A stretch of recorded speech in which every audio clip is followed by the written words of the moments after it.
Royal British Academy, Muvattupuzha, Kothamangalam. Kothamangalam താലൂക്കിൽ വിവിധ വിഷയങ്ങൾ ഉയർത്തിപ്പിടിച്ച് കോതമംഗലം മുതൽ പൂയംകുട്ടി വരെ ആം ആദ്മി പാർട്ടി നിയോജക മണ്ഡല കമ്മിറ്റിയുടെ നേതൃത്വത്തിൽ ക്ഷേമരാഷ്ട്ര വിളംബര ജാഥ സംഘടിപ്പിച്ചു.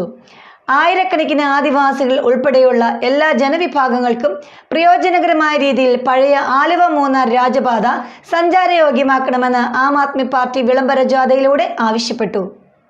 കോതമംഗലം താലൂക്കിലെ വിവിധ വിഷയങ്ങൾ ഉയർത്തിക്കാട്ടിയാണ് കോതമംഗലം മുതൽ പൂയംകുട്ടി വരെ ആം ആദ്മി പാർട്ടിയുടെ നിയോജകമണ്ഡലം കമ്മിറ്റിയുടെ നേതൃത്വത്തിൽ ക്ഷേമരാഷ്ട്ര വിളംബര ജാഥ സംഘടിപ്പിച്ചത്.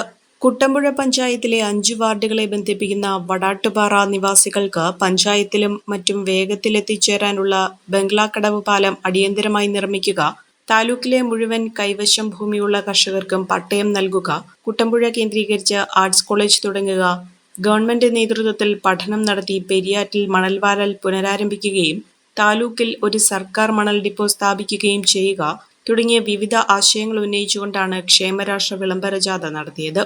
കോതമംഗലം നിയോജകമണ്ഡലം സെക്രട്ടറി വിജോയ് പുളിക്കൻ ക്യാപ്റ്റനായുള്ള ജാഥയുടെ ഉദ്ഘാടനം ആം ആദ്മി പാർട്ടി സംസ്ഥാന vice president doctor Celine Philip കോഴിപ്പള്ളിയിൽ വെച്ച് ഫ്ളാഗ് ഓഫ് ചെയ്ത് നിർവഹിച്ചു.